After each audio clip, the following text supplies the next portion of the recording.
미국 오렌지 카운티에 살던 한 미국인 여성이 엄마의 충격적인 발언에 경악해하고 있습니다. 한국인 아빠와 결혼하겠다는 엄마를 향해 결혼을 반대한다는 여성. 그런데 엎친 데 덮친 격으로 한국인 아빠는 수술로 병원에 입원까지 하게 되면서 한국에 있는 새아빠의 할머님 댁으로 가게 되었다고 하는데요. 과연 이 여성에게 무슨 일이 일어났을까요? 감동적인 이야기 끝까지 한번 들어보세요. 안녕하세요. 저는 캘리포니아 오렌지 카운티에서 살고 있는 17살 여고생 에밀리 브라운이라고 합니다. 저는 1년 전까지만 해도 한국인들에 대해, 특히 한국 남자들에 대해 좋지 않은 편견을 가지고 있었어요. 정확히 표현하자면 아시아권의 남자들에 대한 편견이었죠. 아시아 남자들은 모두 가부장적이다 라는 생각을 가지고 있었거든요. 이런 생각을 가지고 있던 저였다 보니 엄마의 고백은 그야말로 청천벽력이었습니다. 왜냐하면 엄마가 결혼할 사람이 바로 한국 남자였거든요. 엄마가 만나는 사람이 있다는 건 어렴풋이 알고 있었어요. 아빠가 돌아가신 뒤 늘 우울한 얼굴을 하며 지내던 엄마가 어느 순간부터 웃음을 되찾았는데 그 이유를 제가 어떻게 모르겠어요. 저는 엄마에게 웃음을 되찾아준 분에게 늘 고마운 마음을 가지고 있었는데 그 사람이 아시안일 줄은 상상도 못했습니다. 엄마는 제가 충격을 받은 걸 아시는지 모르시는지 설레서 어쩔 줄 모르는 소녀처럼 결혼하고자 하는 사람이 누구인지 거듭 설명하기 시작하셨어요. 나이는 42살의 전기 기술자더라고요. 그러면서 성실하고 책임감 있는 사람이며 어쩌고 저쩌고 엄청나게 많은 칭찬을 하셨는데 솔직히 무슨 얘기를 하시는지 제대로 들리지도 않았습니다. 42살이라는 나이도 마음에 안 들었고 직업도 탐탁지 않았거든요. 혼자서 저를 키우면서도 번듯한 사업체를 성장시킨 멋진 커리어우먼인 엄마가 가부장적이고 여자를 존중하지 않는다는 엄격하고 무섭기만 한 아시안에게 시집을 간다는 게 말이죠. 저는 엄마가 완전히 사기당한 거라고 생각했어요. 하지만 그렇다고 해서 이 얘기를 할 수는 없었기에 최대한 좋은 말로 설득을 해보려고 했습니다. 엄마, 그 사람이랑 우리는 피부색도 다르고 살아온 문화도 다르잖아. 가족이 된다는 건 어렵지 않을까? 그리고 솔직히 나는 무서워. 심지어 나는 친딸도 아니잖아. 문화도 다르고 피부색도 다르고 핏줄도 다른데 그 사람이 나를 친딸처럼 여겨줄까? 응? 하지만 엄마는 이미 그 사람에게 푹 빠진 뒤였어요. 이미 제 얘기는 들리지도 않나 보더라고요. 에밀리, 걱정하지 마. 그이는 그럴 사람이 아니야. 엄마가 장담할게. 이미 너에 대한 이야기도 많이 나눴고 너를 만날 날도 손꼽아 기다리고 있어. 그러니까 걱정하지 마. 저는 방에 들어가서 한참을 울었어요. 아시아 남자들은 꽉 막혔다는데 여자를 집에만 있게 한다는데 우리 엄마 큰일 났어. 어떡해? 라고 생각하면서요. 이렇게 울다 보니 답답하더라고요. 그래서 친구에게 전화를 걸어 자초지종을 설명했습니다. 그런데 헐, 어떡해. 너 진짜 큰일 났어. 라며 제 말에 공감해 줄 줄 알았던 친구의 반응이 제 생각과 전혀 달랐어요. 한국 남자? 괜찮지 않나? 여자를 집에만 가둬두는 아시아 국가라고 하면 인도나 뭐 이런 나라밖에 없지 않나? 너 다른 나라랑 헷갈린 것 같은데? 당황스럽더라고요. 저는 친구가 알고 있는 한국에 대해 물었습니다. 친구는 저보다는 한국에 대해 잘 알고 있는 것 같았거든요. 우리 언니가 한국 드라마를 좋아해서 자주 보는데 네가 생각하는 그런 장면은 본 적이 없어. 오히려 마초랍시고 거칠게 구는 미국 남자들보다 섬세한 부분이 커서 언니가 아주 환장을 했다고. 너희 어머니도 그런 면에서 반하신 게 아닐까? 저는 한번 확인을 해봐야겠다고 생각했어요. 그래서 엄마가 그 한국인을 만났을 때의 상황을 곰곰이 되짚어보기 시작했습니다. 생각해보면 데이트하고 돌아오는 엄마의 손에는 항상 꽃이 들려있는 것 같았어요. 가끔은 편지 같은 걸 받아오시는 것 같기도 했고요. 미국 남자들에게서는 절대 찾아볼 수 없는 행동이라 눈여겨본 적이 있었는데 이쯤 되니 엄마의 사랑을 응원해줄 수밖에 없겠더라고요. 물론 주말마다 함께하던 쇼핑도 영화 보기도 모두 다 사라질 거라는 생각에 슬펐지만 엄마도 엄마의 인생을 살아야 하니까 엄마의 재혼을 지지하기로 했습니다. 그러나 엄마와 재혼을 할 그 한국인은 엄마의 남편일 뿐 제 아버지가 될 수는 없다고 생각했어요. 그래서 새아빠라고는 못하겠고 일단 아저씨라고 부르겠다고 했죠. 엄마에게는 잘해줘도 저에게는 어떻게 행동할지 모르는 거라 생각하기도 했고요. 제가 엄마의 재혼에 고개를 끄덕이자 엄마는 고맙다며 눈물까지 글썽이셨고 저는 행복해하는 엄마를 보며 쓴웃음을 삼켰습니다. 그런데 결혼식이 끝나고 2주도 채 지나지 않았을 때였어요. 정말 일부러 이랬나 싶을 정도로 아저씨가 갑자기 병원에 입원을 하더라고요. 갑작스러운 수술이라고 했지만 제 눈에는 간병인이 필요해서 저희 엄마를 꼬신 걸로 밖에 안 보였습니다. 그러니까 이렇게 옳았구나 하고 수술 날짜를 잡은 거겠죠. 엄마는 저에게 했던 것처럼 헌신적으로 아저씨를 돌봤습니다. 그런데 그렇게 하다 보니 저에게 향하는 관심이 줄어들 수밖에 없잖아요. 그래서 선택한 게 저를 아저씨의 집으로 보내는 거였어요. 아저씨는 엄마와 결혼한 뒤에 엄마와 제가 사는 집으로 들어왔는데 결혼 전 아저씨는 친어머니와 살고 계셨습니다. 그러니까 제게는 새할머니의 집으로 가게 된 거죠. 정말 가기 싫었어요. 저도 고등학생이고 혼자 알아서 잘 먹고 잘 살 수 있는데 왜 굳이 거기로 보내냐며 반항도 해봤죠. 하지만 큰 집에 어린 저 혼자 두는 것은 너무 위험하다는 엄마의 말에는 틀린 게 하나도 없었습니다. 저는 결국 아저씨의 어머니와 한 집에서 지내게 되었어요. 그 집에 도착했을 때 저를 반겨준 건 백발의 한국 할머니였습니다. 미국에 건너온 지 꽤 된다고 하셨는데 단어 몇 개만 아실 뿐 영어는 하나도 못 하시더라고요. 저도 당연히 한국어를 못하니 언어적 소통은 당연히 안 됐죠. 그런데 더 큰 문제는 문화 차이였습니다. 아무래도 남의 집이다 보니 세탁기를 함께 쓰는 것도 좀 눈치 보이더라고요. 그래서 최대한 할머니와 세탁 시간이 겹치지 않게 세탁기와 건조기를 사용했어요. 그런데 세탁 건조를 돌려놓고 깜빡 졸고 난 뒤 세탁실로 가보니 제 세탁물이 전부 사라져 있는 거예요. 설마 싶어 거실로 내려가니 할머니가 거실에서 제 속옷을 개고 계셨습니다. 저는 얼굴이 새빨개져서 할머니에게로 가 제 속옷을 뺏듯이 가져왔어요.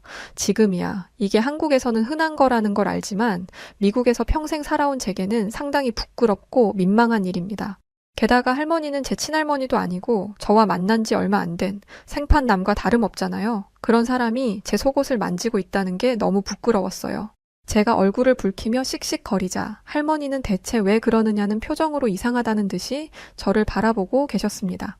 저는 할머니가 못 알아들으실 거라는 걸 알면서도 빨래를 획 가져가면서 대체 왜 남의 빨래를 함부로 가져가세요? 라고 말하곤 방으로 휙 올라가 버렸죠. 백이는 어떤 속옷을 입나 궁금하기라도 한가? 라는 생각까지 하기도 했어요. 문화 차이에서 온 문제는 이것만이 아니었어요. 학교를 다녀왔는데 제가 지내는 방이 깨끗하게 정리되어 있더라고요. 침대 이부자리부터 시작해서 옷장, 책상 등등 아주 깔끔하게 청소되어 있었습니다.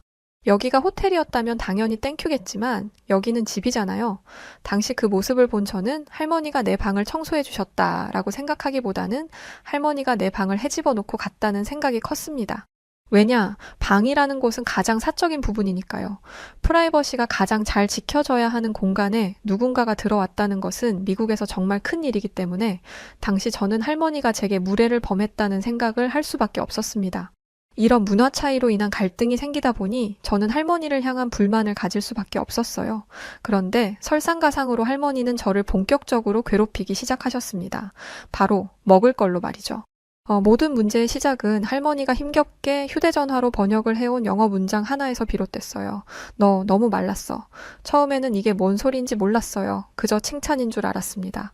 여고생에게 말랐다는 날씬하다는 의미이며 이건 곧 칭찬이잖아요. 그런데 할머니에게 말랐다는 마치 지구 멸망의 신호 같은 소리인가 봐요. 무슨 큰일이라도 난 것처럼 저를 먹이기 시작하시는데 그때부터는 돌봄이 아니라 거의 사육이었습니다. 일단 하루 종일 먹이려고 하셨어요. 정말 하루 종일이요.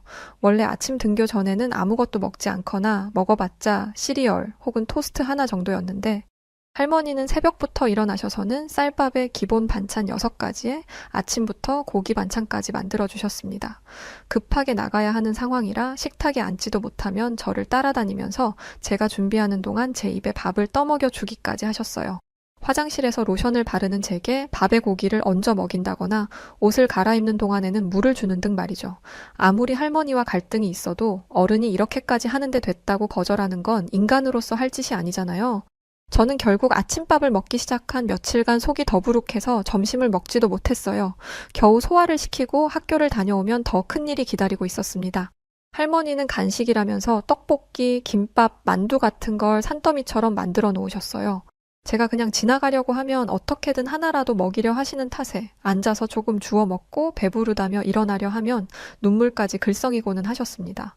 그러면서 한국어로 뭐라고 길게 말씀하셨는데 그때는 무슨 말을 하시는지 몰랐지만 지금 생각해보면 너무 말라서 걱정이 된다. 뭐 그런 말씀이셨을 것 같아요. 이런 상황이 반복되니까 이런 생각도 들더라고요. 아니 한국인들은 밥에 미친 건가?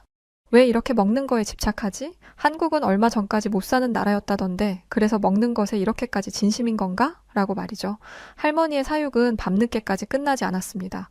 할머니는 늦은 시간까지 제 방에 불이 꺼지지 않으면 식혜나 수정과를 들고 오셔서 공부하느라 수고한다며 머리를 쓰다듬어 주시고 마실 걸 주신 뒤 돌아가셨습니다. 처음에는 그게 너무 불편했어요. 또 뭔가를 먹어야 한다는 것도 그랬고 개인의 공간을 중요하게 여기는데 할머니는 불쑥불쑥 제 공간에 들어오셨으니까요. 결국 저는 한국인들은 다른 사람의 사생활을 존중하지도 않은 존재들이라며 불만을 가지게 되었습니다. 하지만 지독한 감기에 걸렸던 것을 계기로 이런 불만이 싹 사라지게 되었어요. 저는 절대 엄마에게 약한 모습을 보이고 싶지 않았어요. 그래서 매일 하는 엄마와의 통화에서는 아무렇지 않은 척하고 집에서 혼자 끙끙 앓고 있었죠. 이건 할머니에게도 마찬가지였어요. 할머니에게 들키면 왜인지 엄마한테 얘기할 것 같았거든요. 저는 주말 내내 방 안에만 틀어박혀 있었습니다. 할머니는 역시나 밥때가 되어 저를 찾으셨지만 대답도 안 했어요. 할머니는 저와 지낸 후 공부를 하시는지 짧은 단어로 저와 대화를 하려고 하셨는데 영어로 아파? 를 하시더라고요. 제가 대답이 없자 할머니는 얼마 뒤 제 방문을 똑똑 두드리시고는 먹어 라고 하시곤 내려가셨습니다. 평소라면 어떻게든 끌고 나와서 밥을 먹이실 텐데 뭘 먹으라는 건가 싶어 살짝 방문을 열어봤는데 쟁반 위에 음식이 올려져 있더라고요. 그릇 안에 담겨 있는 건 흰쌀이었는데 물에 불린 것처럼 축축해 보였습니다. 처음 보는 질감이라 먹기가 무서웠지만 아플 때 이렇게 챙겨주는 사람이 있다는 게 너무 안심이 되는 거예요. 제가 매번 모질게 굴었는데도 저를 위해 음식을 준비해준 할머니에게 감사한 마음도 들었고요. 저는 낯선 음식에 무서운 마음도 들었지만 조심스럽게 숟가락을 들어 쌀 음식을 떠먹어 봤습니다. 평소에 할머니가 해주시는 음식처럼 간이 센 건 아니었지만 심심한 맛이 속을 편안하게 만들어줬어요. 평상시에는 아프면 안 먹는 게 맞다고 생각했는데 할머니의 음식을 먹어보니 아플수록 잘 먹어야 하는 것 같더라고요. 속이 든든하니 잠도 솔솔 오고 몸도 따뜻해졌고요. 그런데 밥을 먹고 나니 쟁반 옆에 작은 봉투가 보였습니다.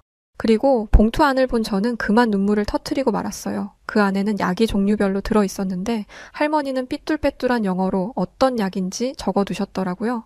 차마약도 달라고 못하고 진통제만 먹으며 버티고 있었는데 할머니가 주신 약을 먹고 푹 자고 일어난 뒤 몸이 많이 회복되었어요.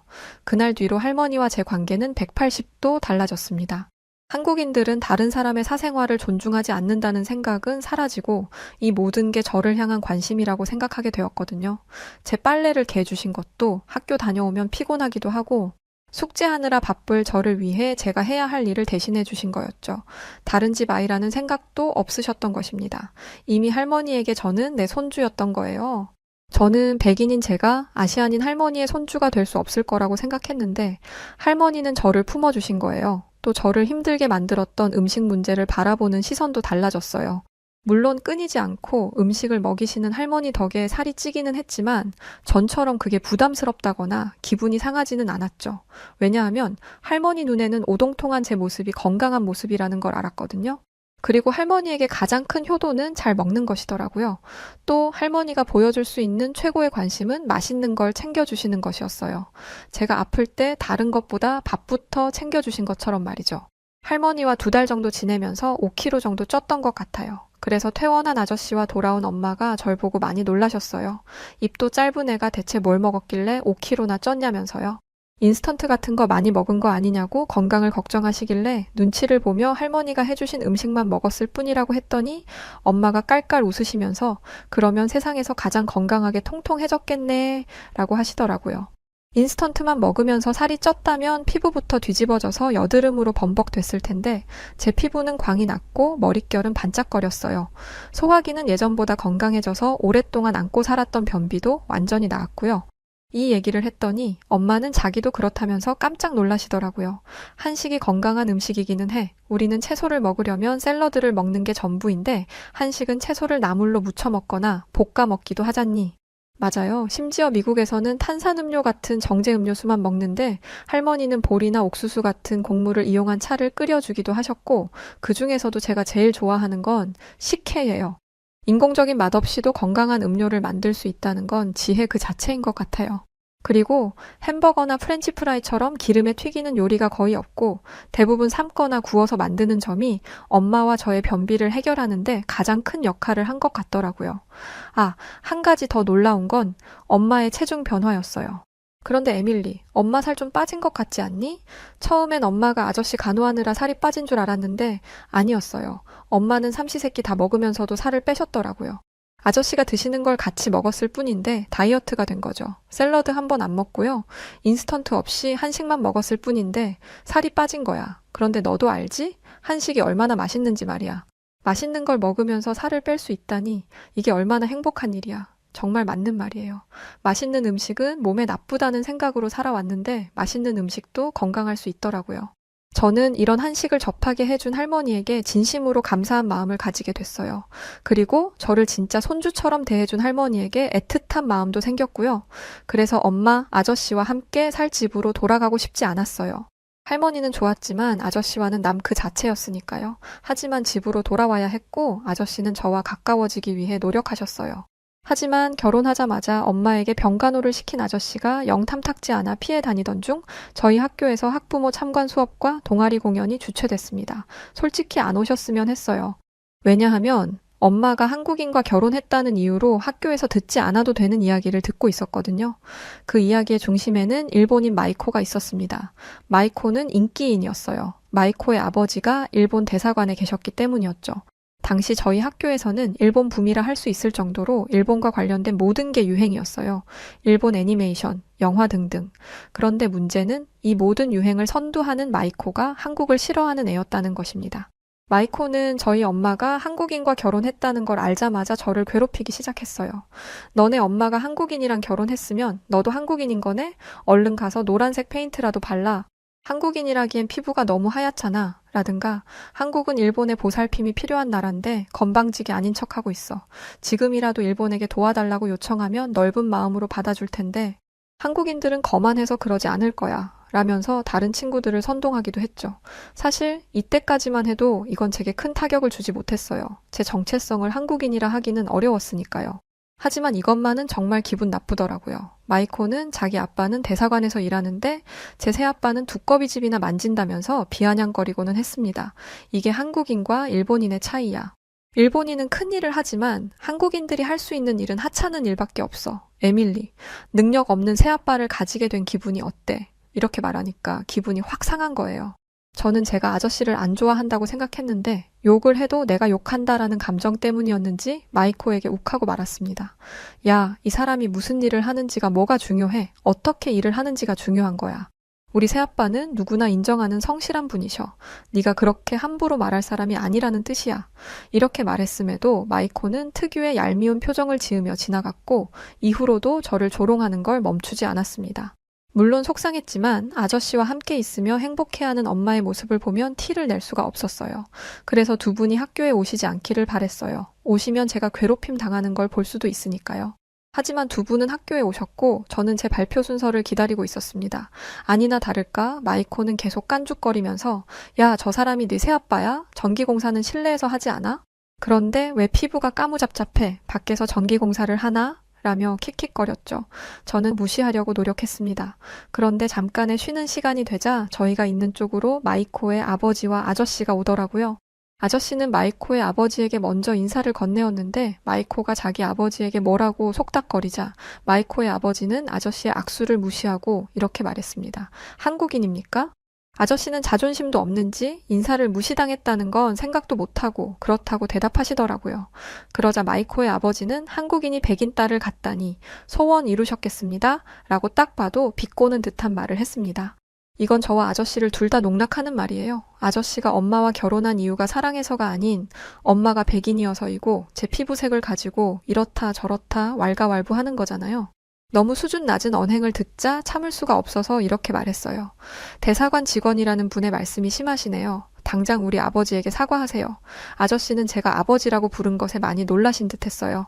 저는 아저씨의 편을 들기 위해 아버지라고 이야기했지만 민망해서 아저씨를 제대로 보지도 못하고 마이코 아버지만 노려보고 있었죠.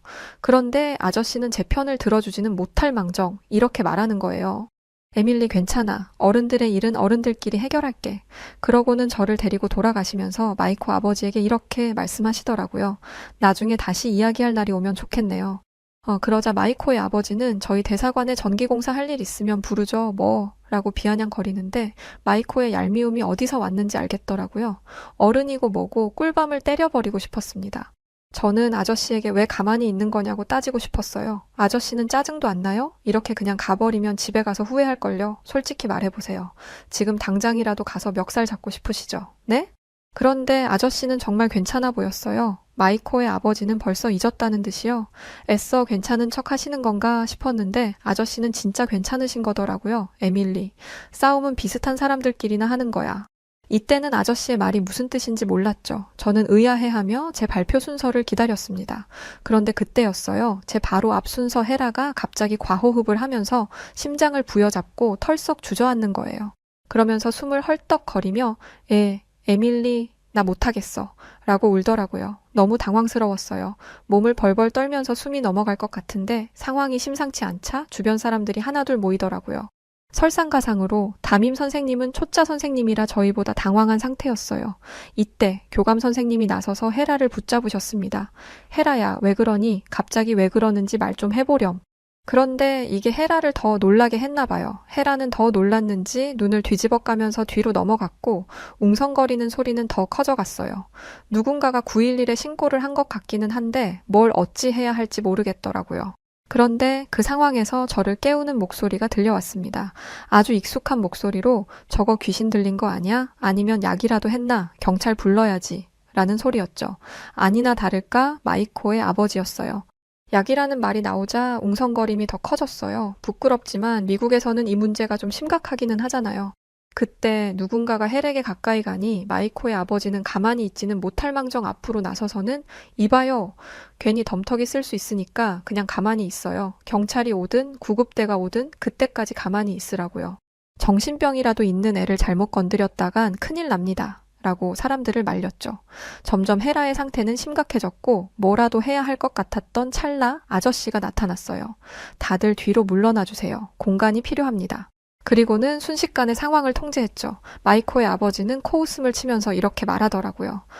나는 분명히 말했습니다. 괜히 건드렸다가 고소당하지 말라고. 저도 좀 걱정이기는 했어요. 미국은 고소의 나라라고 할 정도로 별거 아닌 일을 가지고 고소를 하거든요. 괜히 잘 못되기라도 하면 아저씨만 큰일 나는 거예요. 그런데 아저씨는 눈 하나 깜짝 안 하고 헤라를 살피며 마이코의 아버지에게 말했어요. 당신 자식이리어도 이렇게 말할 겁니까? 순간 마이코 아버지의 입이 다물어지는 게 보였고 아저씨는 준비해둔 봉지를 헤라의 입에 가져다 대고는 심호흡을 시키기 시작했습니다. 천천히 숨 쉬어보자. 헤라는 조금씩 안정을 취했고 아저씨는 헤라의 눈높이에 맞춰서 부드러운 목소리로 헤라를 안심시켰어요. 알고 보니 헤라는 극도의 불안 상황이 되면 발작을 일으키는 장애를 가지고 있었더라고요. 전학을 온 지 얼마 안 된 선생님도 그 사실을 미처 인지하지 못하신 거였고요. 주변을 물러주고 호흡만 제대로 시켜주면 모든 상황이 정리되는데 그건 안 하고 정신병이라느니 귀신이 들렸다느니 약을 했다느니 경찰을 부르라는 말이나 하니까 더 심각해진 거고요. 사람들의 박수갈채가 쏟아졌어요. 대체 누구의 아버지냐고 대단하다면서 말이죠. 그러면서 아시아권 애들에게 시선이 집중됐는데 그 중에는 마이코도 있었습니다. 하지만 마이코는 고개를 들지 못했습니다. 그야 당연하죠. 상황을 악화시킨 주범이 지네 아빠잖아요. 하지만 저도 선뜻 나서지 못했습니다. 저는 아저씨를 아빠라고도 부르지 않았고 백인이니까요. 하지만 아저씨는 먼저 저에게로 다가와서 칭찬받을 일을 한 건 아닌데 이렇게 띄워주시니 부끄러울 따름입니다. 우리 아이 덕에 여기 오지 않았더라면 도움을 줄 기회도 없었을 거예요. 정말 다행입니다. 라고 말씀하셨어요. 저는 할머니에게 느꼈던 감정을 아저씨에게도 느꼈어요. 피부색이 다르니까, 문화가 다르니까 가족이 되지 못할 거라 생각했던 저의 편협한 생각이 깨지는 순간이었죠. 아저씨가 박수를 받았다면 손가락질을 받아야 할 사람이 한 명 남았죠. 바로 마이코의 아버지였습니다. 마이코의 아버지는 애가 저런 상황인데 어떻게 된 건지 알아볼 생각도 안 하고 무작정 나쁜 소리부터 한 거야? 대사관 직원이라길래 뭘 좀 아는 줄 알았지? 대사관 직원이 저렇게 섣부르게 행동해도 돼? 라는 수군거림을 들었는지 저는 일본 대사관 직원이라 조심스러웠을 뿐입니다. 학생의 안전을 걱정하지 않은 게 아니에요. 라고 하더라고요. 아저씨는 그런 마이코의 아버지에게 한 방을 날리셨어요. 지위를 생각하기 전에 인간성을 먼저 생각하셔야죠. 딸 같은 아이 아닙니까? 어른들은 아이들을 보호할 책임과 의무가 있습니다. 아까의 그 수모를 확실히 갚아주는 한 방이었습니다. 아저씨는 마이코 아버지의 도발에 꿈쩍도 안 했지만 마이코 아버지는 아니었어요. 그 말이 얼마나 자존심 상했는지 아주 부들부들 떨더라고요. 저는 위기의 순간에 드러나는 아저씨의 인간성을 목격했고 진심으로 존경하는 마음을 가지게 되었어요. 동시에 저를 진짜 딸로 인정해 주신다는 믿음이 생기자 이 사람이 진짜 제 아버지라는 생각이 마음속에서 솟아나더라고요. 심지어 아저씨는 아니 아빠는 헤라가 괜찮아졌는지 이후에도 확인하셨어요. 헤라가 이혼 과정에서 자랐고 그 과정에서 충격을 받아 불안 장애를 가지게 되었다는 걸 알게 되자 헤라의 정신건강센터 치료비까지 지원해주기 시작하셨죠. 그런데 이 센터의 치료비는 만만치 않다고 들었어요. 들어가기도 힘들고요. 저는 아빠가 돈을 조금 보태주고 헤라의 엄마가 나머지 돈을 보탠 줄 알았는데 헤라 집은 나머지 돈을 보탤 형편조차 안 된다고 하더라고요. 알고 보니 아빠는 평범한 전기 기술자가 아니었어요. 이 지역 전기 관련 공사는 꽉 잡고 있는 회사의 사장님이었습니다. 워낙 검소하기도 하고 중요한 자리에만 나가시다 보니까 사람들도 잘 몰랐고요. 어디 가서 자기가 누군지 떠벌리고 다니는 분도 아니다 보니 소문도 안 난 거였어요. 하지만 제가 마이코에게 어떤 소리를 듣고 다녔는지 알게 된 후로는 180도 달라지셨습니다. 학부모 모임에 가서 어떤 일을 하는지도 알리시고 제가 절대 무시당하지 않도록 노력하셨어요. 아시안이 가난하고 하층에서 일한다는 편견을 절대 가지지 못하도록요. 그런데 아빠가 이렇게 하면서 드러난 게 있는데 마이코 아버지는 대사관 직원이기는 한데 대사관 경비원이었습니다. 일본인치고 키가 좀 큰 편이기는 했는데 경비원을 비하하는 건 아니지만 하고 다니던 행동은 외교관이었으면서 알고 보니 경비원이었다는 게 어이가 없네요. 이 소식이 알려지자 저희 학교에서 있었던 일본 붐은 완전히 사라졌어요.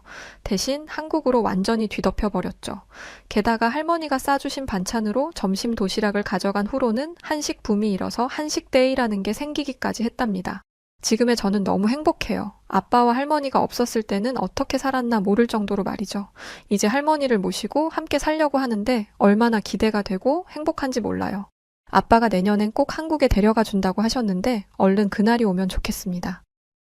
안녕하세요. 여우튜브 송은지입니다. 여우튜브와 협업 중인 KS 오토플랜 소개를 잠시 하려고 해요. KS 오토플랜은 취약계층을 돕는 선한 기업입니다. 사회에 도움을 주는 기업과의 협업은 언제든 환영하죠. 구독자분들에게 저렴한 가격으로 차량을 렌트하실 수 있는 혜택을 드리기로 했답니다. 취득세, 자동차세, 정비비용, 보험료까지 모두 KS 오토플랜이 책임지니 월 저렴한 비용만 내시고 차량을 이용하시면 됩니다. 차량 구매, 장기 렌트, 단기 렌트 모두 다 가능하니까 언제든 차량이 필요할 땐 선한 기업 KS 오토플랜을 이용해보세요. 많은 분들이 이용해 주신다면 취약 계층에 있는 어려운 분들에게도 좋고 이용하시는 분들도 좋고 모두가 다 같이 좋은 일이라고 생각된답니다. 고정 댓글에 이용 방법과 구독자분들의 다양한 혜택 확인하시도록 남겨두겠습니다. 감사합니다. 자국 경제 및 안보 보호로 인해 비자 발급이 까다로워서 회사에 초청장이 있어야 겨우 비자 발급이 가능한 사우디아라비아에 독촉을 하고 사정사정해서 겨우 딱 한 명의 비자 승인을 받았던 유럽국 직원들. 그런데 대수롭지 않게 그 옆을 스윽 지나가는 한국인이 보입니다. 과연 무슨 일이 있었던 걸까요? 안녕하세요. 저는 헝가리에 있는 무역회사에서 일하고 있는 엘리자베타 칼로라고 합니다. 무역회사에서 일을 하는 게 오랜 꿈이었기 때문에 대학에서도 무역학을 공부했어요. 그렇다 보니 다른 나라에서 온 유학생들도 많이 만나게 되었는데 저와 같은 과가 아닌 다른 유학생들은 헝가리가 어떤 나라인지를 잘 모르더라고요. 그래서 먼저 말씀드리자면 헝가리는 고소득 국가 중 하나입니다. 유럽 하면 프랑스, 독일, 영국이 가장 먼저 떠오르기 때문에 보통 이 나라들만 고소득이라 생각하는 경우가 많은데 헝가리는 경제 복잡도 지수에 따르면 9번째로 복잡한 고소득 혼합 경제 국가예요. 최근 공개된 자료에 따르면 매우 높은 인간 개발 지수와 숙련된 노동력을 가진 국가로서 세계에서 13번째로 낮은 소득 불평등을 가지고 있죠. 요즘 세계 뉴스를 보면 빈부격차와 양극화가 아주 심하던데 헝가리에는 다른 나라에 비해 현저히 그런 현상이 적습니다. 또 헝가리는 수출 지향적인 시장 경제를 추구하고 있어서 대외 무역에 큰 비중을 두고 있는 국가 중 하나예요. 그래서 제가 무역회사에 비전을 둔 것이기도 하고 제가 일하고 있는 회사가 헝가리에 이름 있는 회사가 된 것이기도 합니다. 저는 중앙유럽과 동유럽에서 직접 투자를 유치하는 헝가리의 입지를 더욱 넓히겠다는 마음으로 무역회사에 입사를 했는데요. 입사 뒤에는 유럽 쪽보다는 아시아 쪽 무역을 더 많이 다루게 되었어요. 일을 하다 보니 아시아 관련 업무도 재미있더라고요. 무역을 하다 보면 영업을 할 수밖에 없는데 그러려면 당연히 사람을 많이 만나야 합니다. 저는 아시아 사람들과의 만남이 유쾌하고 즐거웠기 때문에 그냥 이대로 쭉 아시아만 전담해도 되겠다라고 생각할 정도였어요. 그런데 아시아라고 표현하기는 했지만 사실 중국 쪽과 일을 한 거였어요. 그렇다면 왜 중국을 아시아라고 표현했느냐 하면 저는 중국이 아시아의 전부인 줄 알고 있었습니다. 네, 저도 알아요. 무역업에 종사한다는 사람이 아시아를 들었을 때 중국밖에 떠올리지 못한다니 부끄러운 일이죠. 하지만 회사에 들어간 지 얼마 안 되었을 때 저는 그랬습니다. 당시는 중국의 경제가 가파르게 성장하고 있었던 때라 입사하자마자 저는 중국과의 거래에 온전히 투입되었거든요. 다른 나라를 접해볼 경험이 없었죠. 회사에서는 중국의 경제 성장 속도가 계속 이뤄지는 않을 거라고 생각했지만 모든 이들의 예상을 뒤엎고 중국의 경제는 지속적으로 성장해 왔습니다. 그러면 그럴수록 저는 중국에게 호감을 가지게 되었어요. 이렇게 빠르게 그것도 오랫동안 경제를 성장시킨다는 건 그만큼의 능력이 있다는 의미이고 이는 곧 국가가 제대로 굴러가고 있다는 걸 의미하니까요. 또 일을 하면서 만나는 중국인들은 전부 화통한 성격에 시원시원했습니다. 말을 돌려서 하지 않고 직설적으로 하는 게 특히 마음에 들었죠. 저는 여자이기는 하지만 워낙 성격이 거칠어서 애매하게 말하는 거, 예쁘게 말하는 걸 딱 질색합니다. 이런 성격 때문에 중국 업체를 맡겼을지도 모르겠네요. 여하튼 이런 저는 중국인들과 꽤 잘 맞았어요. 다른 직원들은 별의별 이유를 대며 중국 업체와의 협업을 피했지만 제게는 그 이유가 전부 변명처럼 느껴졌습니다. 그리고 직원들은 남들이 전부 꺼려하는 중국인을 맡아주는 제게 고마워했고요. 하지만 저는 제가 좋아하는 중국과의 일을 계속해서 할 수 없었습니다. 중국 내의 경제 흐름과 무역 상황이 변하면서 중국 무역의 뼈가 굵은 분이 책임으로 오게 되었는데 그분이 자신과 가까운 사람들로 인사를 갈아엎었거든요. 저는 제가 얼마나 적합한 인재인지를 어필했지만 받아들여지지 않았고 저는 중국 옆에 있는 한국으로 배치됐습니다. 솔직히 진짜 마음에 안 들었어요. 처음엔 한국이 마음에 안 든 건 아니었습니다. 갑작스러운 인사이동에 화가 났고 지금까지 해낸 실적은 생각하지도 않고 좌천 보내듯이 저를 보내버린 대우에 분노했습니다. 하지만 이걸 화가 풀릴 때까지 회사에 항의할 수는 없잖아요. 그랬다가 잘리면 큰일이니까요. 그래서 제 분노는 고스란히 한국에게로 향했습니다. 제가 한국으로 배정된 건 한국 탓이 아닌데 한국만 아니었으면 이라는 생각을 계속하면서 자꾸 꼬투리만 잡게 되더라고요. 한국과의 거래 규모가 작으면 역시 이 작은 나라랑 해봤자 뭘 할 수 있겠어 라고 생각하게 되고 커뮤니케이션에서 아주 작은 문제라도 생기면 이거 봐 저런 애들이 무슨 무역을 해봤겠어? 이런 큰 사이즈의 거래를 해본 적이 없으니까 이런 실수가 생기는 거 아냐 라는 식으로 비난하기도 했습니다. 제가 한국 담당으로 일하는 것에 엄청난 불만을 가지고 있다는 걸 알고 있는 한 선배는 제가 이런 생각을 하는 것 같을 때마다 와서는 제 생각이 오해라고 말하며 저를 달래기도 하고 혼을 내기도 했습니다. 야, 한국이 나라의 크기는 작아도 거래 규모까지 작은 게 아니야. 한국이 전 세계에 소유하고 있는 공장들만 뚫어도 그 이익이 어마어마하다고 알아? 아니 선배 아무리 그래봤자 동양의 작은 나라일 뿐이잖아요. 아무리 공장이 많아봤자 중국만 하겠어요? 제 이야기를 들은 선배는 한숨을 푹 쉬며 답답하다는 듯 말씀하셨습니다. 너 이렇게 단순하게 생각할래? 요즘 같은 세상에 땅 크기로 경제 규모를 판단한다는 게 말이나 된다고 생각하니? 옥수수, 커피, 홍차, 후추 같은 것만 갖다 나를 거면 뭐 하러 이런 회사에서 무역 일을 해? 잘 들어. 우리는 이런 1차원적인 걸 사고 파는 게 아니야. 그보다 더한 가치를 사고 파는 거지. 알아들어? 당시엔 이 말을 곧바로 이해하지 못했지만 일을 하면 할수록 선배가 하는 말의 의미가 이해되기 시작하더라고요. 한국은 자원이 풍부한 나라는 아니었습니다. 그건 확실해요. 하지만 부족한 자원을 극복할 만한 기술력이 존재했습니다. 가장 대표적인 예시로 가전제품이 있죠. 한국 가전제품이 전 세계에서 얼마나 큰 영향력을 가지고 있는지는 한국 분들이 더욱 잘 알고 계실 거라고 생각합니다.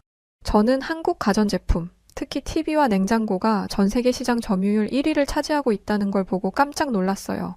지금까지는 아시아의 가전제품이라 하면 일본밖에 생각이 안 났거든요. 중국과 무역을 했다 보니 중국은 당연히 아니라는 걸 알고 있었고요. 그런데 일본이 가전제품 넘버원이 된 것도 옛날 일이더라고요. 특히 저희 집에서 쓰던 TV가 한국 거라는 것도 처음 알았습니다. 부모님이 사오신 건데 이게 제일 잘 나가는 거라고 하길래 성능만 보고 구매하신 거라고 했거든요. 나중에 알고 보니 그게 한국의 LG전자라는 걸 듣고 깜짝 놀랐죠. 그런데 왜인지 인정하고 싶지 않았어요. 한국이 잘 나간다면 한국과 거래하는 우리에게는 좋은 일이니 그렇다 치자. 그런데 한국이 잘 나간다고 해서 한국에서 일하고 싶지는 않아. 나는 중국에서 일하고 싶단 말이야 라는 생각 때문이었죠. 그래서 일을 하면서도 생각은 늘 다른데 가 있었던 것 같아요. 특히 저는 중국인을 좋아했기 때문에 중국인과 일하고 싶은 마음은 더욱 커져갔습니다.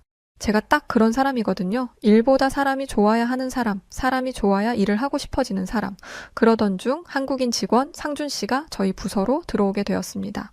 모두가 그 직원을 환영했지만 저는 아니었어요. 괜히 뚱한 거였죠. 부끄럽지만 당시에 저는 원하지 않던 한국 부서로 저를 보낸 회사에게 삐져 있었거든요.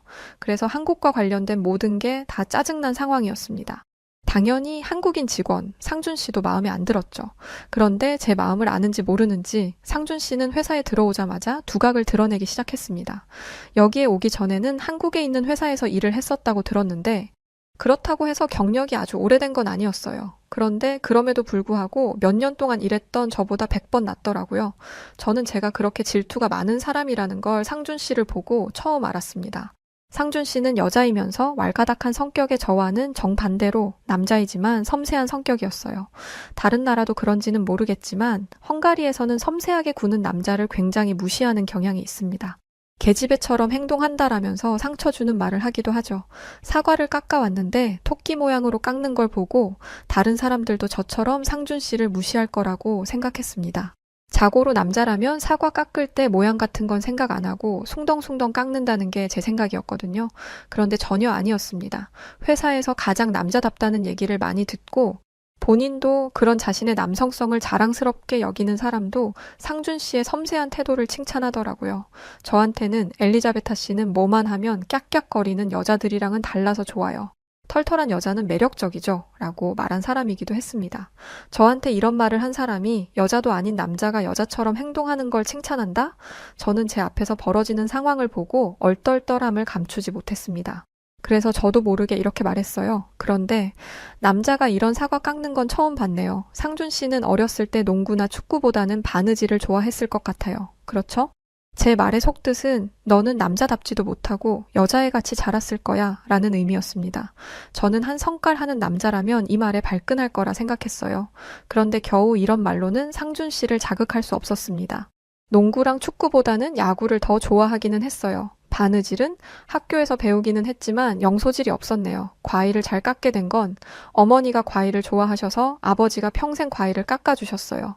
이왕 먹는 거 예쁘게 먹었으면 해서 예쁘게 깎기 시작하셨다는데 나중에 여자친구 생기면 깎아주라고 저한테도 알려주셨어요.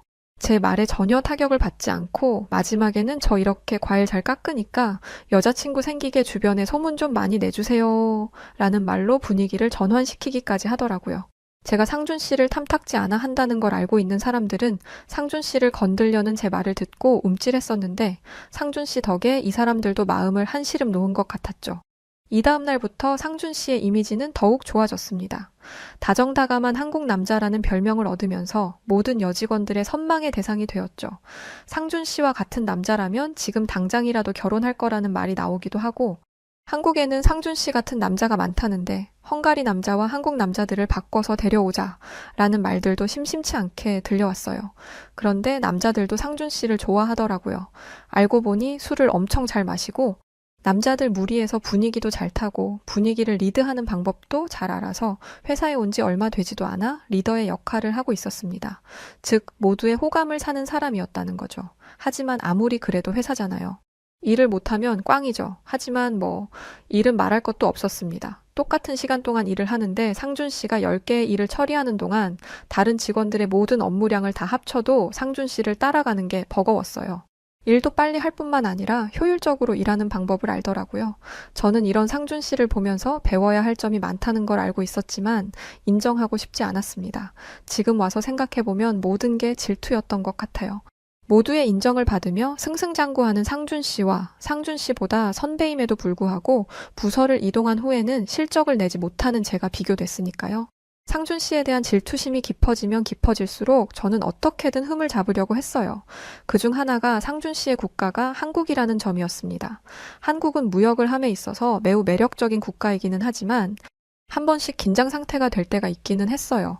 바로 북한과의 관계가 냉랭해질 때였죠. 어쨌든 전쟁 중이고 지속적으로 미사일이 날아가는 국가들이잖아요. 그래서 저는 이런 위험한 나라에서 온 상준 씨를 불쌍하다고 생각했습니다. 위험한 나라에서 헝가리로 도망을 친 난민 정도로 생각하기로 했죠. 헝가리에서 쫓겨나지 않으려고 아등바등 일하는 모습이 안쓰럽다는 식으로 생각하기도 했습니다. 이렇게 생각하면 상준 씨를 향한 질투심이 좀 사그라들었거든요. 그러던 어느 날 사우디아라비아로 출장을 가게 되었습니다. 한국 담당이라고 해서 꼭 한국으로만 출장을 가는 건 아니에요. 기업 간의 이해관계에 따라 다른 나라로 출장을 가기도 합니다. 사우디아라비아는 자국 경제 및 안보 보호로 인해 비자 발급이 까다롭습니다. 그것도 비즈니스를 하는 회사에 초청장이 있어야 발급이 가능한 정도죠.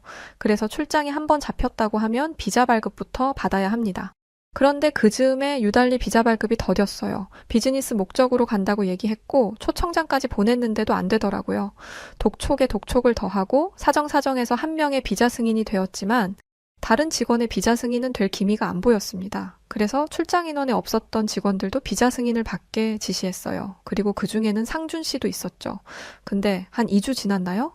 상준 씨가 비자 승인이 되었다며 찾아왔습니다. 저희는 상준 씨가 뭘 잘못 봤을 거라고 말했어요. 비자 승인은 적어도 4, 6주, 심하면 2달이 넘어가기도 합니다. 그런데 2주도 안 되어서 통과가 됐다니 말도 안 됐어요. 상준 씨는 놀라워하는 저희를 이해하지 못했어요. 솔직히 일주일이면 될 줄 알았는데 거의 2주나 걸려서 좀 당황했다라는 말까지 하기도 했죠. 이렇게 빨리 승인이 된 건 역대급이라고 이야기하자. 상준 씨는 전혀 몰랐다며 자기는 지금까지 한 번도 비자 문제로 골치를 썩은 적이 없다고 하더라고요. 저는 상준 씨의 비자가 저보다 빨리 나온 것도 충격이지만 비자 문제로 골치를 썩은 적이 없다는 게 더 놀라웠습니다. 한국은 위험한 나라잖아요. 위험한 나라의 사람이 해외를 나가는데 편하게 나간다니? 전쟁 중인 국가의 사람들은 불법 체류 등의 이유로 해외 이동이 매우 제한됩니다. 저는 상준 씨가 취업을 했으니 헝가리에 올 수 있을 거라고 생각했지. 해외여행마저 자유로울 거라고 생각하지 않았어요. 그런데 실제로 들어보니 전혀 아니었더라고요. 상준 씨는 비자가 일찍 나온 덕에 함께 사우디아라비아로 출장을 갈 수 있게 되었고 저도 간신히 비자가 나와 동행했습니다. 그런데 한국에 대해 새로운 시각을 갖게 되었던 것도 잠시 상준 씨가 입국 심사를 하는 걸 지켜보던 저는 그러면 그렇지 라는 생각을 하게 되었어요. 상준 씨가 여권을 가지고 입국 심사대로 갔는데 한참을 지나도 심사가 끝나지를 않더라고요. 역시 비자가 빨리 나온 건 뭔가 착오가 있었기 때문이었구나. 전쟁 중인 나라에서 온 사람을 뭘 믿고 들여보내주겠어? 라고 생각했죠. 그런데 그때 상준 씨가 입국 심사관과 밝게 인사를 하며 지나가는 거예요. 저는 상준 씨가 따로 불려가거나 입국 거절을 당할 수도 있을 거라는 최악의 경우마저 생각하고 있었는데 말이죠. 입국 심사가 끝나자마자 상준 씨에게 대체 어떻게 된 일인지를 물어볼 생각으로 입국 심사대로 향했습니다. 그런데 제 생각과 달리 입국 심사에서 시간이 지체되기 시작했습니다. 제가 가지고 온 초청장의 날짜가 잘못 기입되어 있었던 거죠. 사실 사우디아라비아의 회사와의 미팅 기일이 2번 조정되었어요. 그래서 초청장이 다른 날짜로 총 2개가 왔는데 제가 가지고 온 건 처음에 받았던 초청장이었던 거죠. 제가 어떻게 된 일인지를 아무리 설명해도 직원은 듣지 않았습니다. 가만히 있으라고 하면서 제 말을 들어주지 않더라고요. 이슬람 국가이다 보니 제가 여자인 게 걸리는 건가 싶었습니다. 이래서 사우디는 오지 않으려 했다고 궁시렁거리고 있었어요. 상준 씨가 먼저 나갔기 때문에 저 사람과 일행이다 라고 말하고 싶었지만 제가 입국 심사를 받던 곳에서는 상준 씨가 보이지 않았어요. 오히려 가만히 있으라며 주의 경고를 받을 정도였죠. 우여곡절 끝에 먼저 나갔던 상준 씨를 만날 수 있었고 저는 상준 씨에게 물어보기 시작했습니다. 아까 입국 심사대에서 걸린 거 아니에요? 어떻게 말하고 풀려난 거예요? 그러자 상준 씨는 말도 안 되는 대답을 하기 시작했어요. 한국인이 맞냐고 계속 질문하시더라고요. 한국 동요 가사를 보여주고 빈칸에 들어갈 가사를 말하라든지 응급 상황에서 필요한 전화번호를 물어본다든지 그걸 다 대답하고 나니까 들여보내줬어요. 입국 심사대에서 비자나 방문 목적, 가지고 있는 현금 액수를 물어보는 경우는 들어봤는데 이런 걸 물어본다는 건 들어본 적이 없습니다. 저는 대체 입국심사관이 그런 걸 물어볼 이유가 뭐냐고 되물었어요. 그러자 상준 씨는 안 그래도 저도 궁금했는데 입국심사 마치고 나니까 알려주더라고요. 요즘 중국이나 다른 아시아 국가에서 한국 여권 위조를 너무 많이 하는 바람에 이런 귀찮은 절차가 생긴 거니까 이해해달라고 하더라고요. 솔직히 믿어지지가 않았어요. 대체 중국인들이 그리고 왜 하필 한국 여권을 위조한다는 거지? 제가 혼란스러워하자 한국과 오랫동안 거래했던 선배 한 명이 이 상황을 설명해주기 시작했어요. 한국 여권 파워는 세계 3등이야. 사실 1, 2등이랑 국가 하나 차이니까 3등이라는 숫자는 의미가 없지. 국제적으로 신용도도 높고 한국과는 외교 갈등 가능성도 적어서 한국에서 온 사람들은 굳이 까다롭게 굴지 않아도 된다고 생각해. 여행 오는 사람들의 시민의식이나 경제력도 걱정할 수준이 아니니까 불법 체류 가능성도 낮고 해외여행이 활발한 나라니까 관광산업에 도움도 되고 여행객들을 받는 나라에서는 한국 여권을 거부하는 게 손해라서 이런 절차가 생긴 거지. 그런데도 이해가 안 됐습니다. 한국 여권이 생각보다 힘이 세다는 건 그렇다 치고 중국인들이 굳이 여권을 위조하는 게 이해가 안 됐어요. 그러자 선배는 설명을 시작했습니다. 네가 중국에 대한 호감이 워낙 크니까 굳이 말 안 했는데 중국인들이 해외에서 사고 치고 다니는 거 보면 이런 말 못할 거야. 불법 약 유통하다가 걸리기도 하고 최근에 이탈리아에서는 위조 화폐 들고 들어오다가 걸렸어. 중국이 위조 화폐 만드는 기술이 얼마나 어마어마한지 모르지? 그리고 사우디에서 하는 저런 검사는 핀란드에서부터 시작됐을걸? 유럽에서도 중국인들의 악명은 어마어마해. 저는 전혀 모르는 상황이었습니다. 알고 보니 제가 만나는 중국인들은 중국에서 위치도 있는 사람들이었고 해외에서 대외적인 활동을 하는 사람들이다 보니 겉으로는 교양 있는 모습을 띈 거였어요. 그런데 중국 관계자가 회사에서 잡아준 호텔에서 나가고 나면 100이면 100 회사로 다시 연락이 온다고 합니다. 기물이 파손됐거나 물건이 사라졌다고요. 그걸로 물어준 돈도 꽤 된다고 하더라고요. 저는 이제야 왜 사람들이 중국과 일하는 걸 싫어했는지를 알게 되었습니다. 거래 규모가 꽤 크다 보니 거래를 하기는 해야 하는데 사람을 대하는 건 싫었던 거죠. 저는 이 모든 현실을 눈으로 직접 본 후에야 제가 얼마나 좋은 기회를 가지게 된 건지를 알게 되었습니다. 처음으로 한국 담당이 된 것에 감사한 시간이었어요. 그리고 사우디에서 상준 씨의 비자를 일찍 승인해 준 것도 최근 사우디와 한국의 사이가 굉장히 좋기 때문이었습니다. 경제적으로 매우 긴밀히 협업하는 사이더라고요. 반면에 헝가리는 그렇지 못하다 보니 비자 승인이 오래 걸린 거였고요.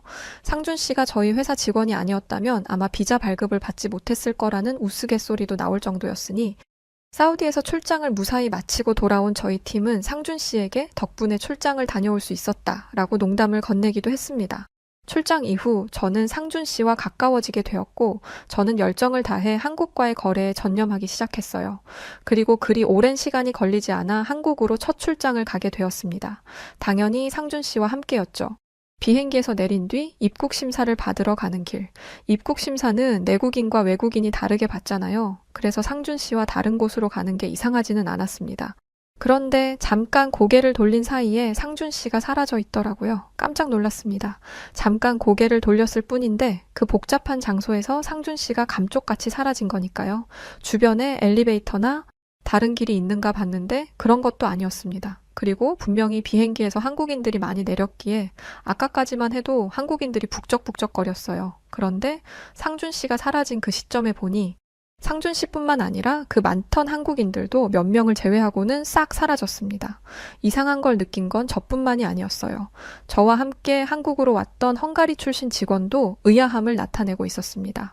아니, 그 많던 사람이 다 어디 갔지? 그리고 상준 씨는 어디 간 거야? 라고 말하며 주변을 두리번거리던 중 저와 다른 직원은 어떤 광경을 목격하고는 입을 떡 벌리며 충격을 받고 말았습니다. 한국 여권을 소지한 사람들이 어떤 기계에서 스스로 무언가를 하더니 그대로 입국장을 나가버리는 모습이었어요. 아무리 내국인이라고 해도 그렇지 확인할 사람은 필요한 거잖아요. 그런데 그런 것도 없이 한국인들은 그 누구도 거치지 않고 입국심사대를 지나가 버렸습니다. 반면에 저는 제가 이곳에 온 이유를 상세히 말하고 그뿐만 아니라 숙소 주소, 방문할 장소 등을 이야기한 후에야 입국심사대를 겨우 지날 수 있었어요. 그런데 옆을 보니 저와 같은 외국인들이 한국인들이 지났던 곳으로 통과를 하고 있더라고요. 순간적으로 짜증이 확 났습니다. 뭐야, 외국인도 저 길로 나갈 수 있는 거였어? 그런데 왜 알려주지 않은 거지? 나를 무시한 건가? 아니면 내가 의심스러워 보인 건가? 대체 뭐야? 라고 생각했죠. 입국심사대에서 까다로운 일을 겪었던 건 괜찮았습니다. 그런데 다른 외국인들과 차별받는다는 건 참을 수 없었어요. 씩씩거리면서 입국심사장을 빠져나오자 상준 씨가 왜 그러냐고 묻더라고요. 저는 제가 경험했던 말도 안 되는 일에 대해 불만스럽게 말을 했습니다.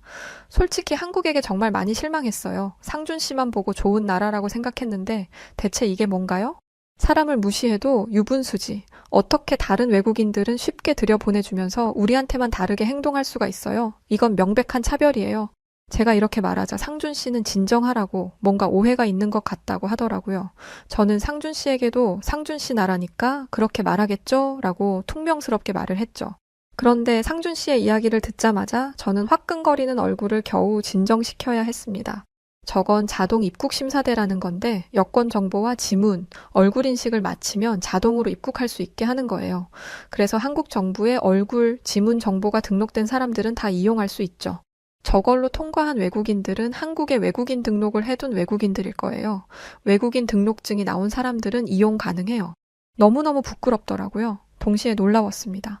한국에 살고 있는 사람들이 수만 명도 아니고 수천만 명이나 될 텐데 그 모든 사람들의 얼굴과 지문에 대한 정보를 가지고 있는 거잖아요. 게다가 그 정보를 정확하게 식별할 만한 기술도 가지고 있는 거고요. 또 공항에서 순식간에 그 정보의 진위 여부를 확인할 수 있는 기술 또한 놀라웠습니다. 헝가리였다면 정부가 가지고 있는 사진 중에 입국심사장에 온 사람의 얼굴이 있는지 하나하나 찾는데 며칠이 꼬박 걸릴 거예요. 지문 인식하는 기계가 먹통이 되어서 기다리는 시간도 필요할 거고 말이죠. 또 어찌어찌 한국에서 쓰는 기계랑 같은 걸 도입한다 하더라도 이렇게 빨리는 불가능할 게 뻔했습니다. 이걸 알고 나니 순식간에 한국인들이 사라진 상황이 이해가 되더라고요. 한국인들과 한국에 사는 외국인들이 정말 많이 부러워지는 순간이었습니다. 믿으실지 모르겠지만 이 일을 계기로 한국에서 살고 싶어질 정도였으니까요. 저는 놀라운 마음을 숨기지 못하고 미팅 장소로 갔고 그곳에서 훌륭하게 미팅을 마쳤습니다. 처음 만난 한국 무역회사 직원들은 굉장히 친절했어요. 상준 씨의 친절함이 어디에서 온 건지 알겠더라고요. 헝가리에 돌아가면 여자 직원들에게 한국에 가니 상준 씨 같은 사람들이 진짜 많더라 라고 이야기해줘야겠다고 굳게 다짐하게 될 정도였죠. 이걸 얘기하면 여직원들이 전부 한국에 가고 싶어 하는 거 아니야? 라고 걱정할 정도로 헝가리 여직원들이 가지고 있는 한국에 대한 환상은 엄청났어요. 한국 남성분들 헝가리에 가면 무조건 먹힐 거예요. 앞서 말씀드렸듯 저는 사람이 좋아야 일을 하는 사람입니다. 한국에 오니까 중국인들보다 한국인들이 훨씬 더 성숙하고 좋은 매너를 가졌더라고요. 아시아를 중국이라는 나라 하나로 생각했다니 중국이 최고라고 생각하면서 살았던 제 과거가 부끄러워질 지경이었죠. 이후로 지금까지 저는 한국 담당으로 일을 하고 있습니다. 중국을 담당했던 직원들이 너무 힘들어한다고 부서를 다시 중국으로 옮길 생각 없냐는 제안을 받았는데 제가 미쳤나요? 현재 중국의 경기는 대단히 안 좋습니다. 부동산은 거의 반 정도 매출이 줄었고 실업률도 높아 중국 내에서 돈이 돌지를 않으니 경기가 회복되지 않는 거죠. 이런 상황인데 무역은 어떻겠어요? 가봤자 실적이 나지도 않을 것 같고 한국인들과 일을 하는 게 너무 행복했기 때문에 굳이 중국과 일하는 선택을 하고 싶지 않았습니다. 그래서 한국 부서에 뼈를 묻을 생각이에요. 제가 언젠간 성장해서 한국과 헝가리의 활발한 경제적 교류의 가교 역할을 하길 바라며 제 사연을 마무리하려고 합니다. 들어주셔서 감사합니다. 안녕히 계세요. 자, 오늘 사연은 여기까지입니다. 헝가리가 생각보다 경제적으로 성장한 나라였군요. 사실 전 오늘 처음 알았네요. 흥미로웠습니다. 그리고 한국의 여권이야 사실 전 세계가 알죠. 얼마나 그 위상이 높은지 말이죠. 자, 네, 그럼 오늘 사연 어떻게 들으셨나요? 재밌게 들으셨다면 구독, 좋아요 부탁드리고요. 그럼 지금까지 사연을 읽어드렸던 여우튜브 송은지였습니다. 더 좋은 영상으로 찾아뵐게요. 영상 끝까지 시청해주셔서 고맙습니다. 당신만의 여우튜브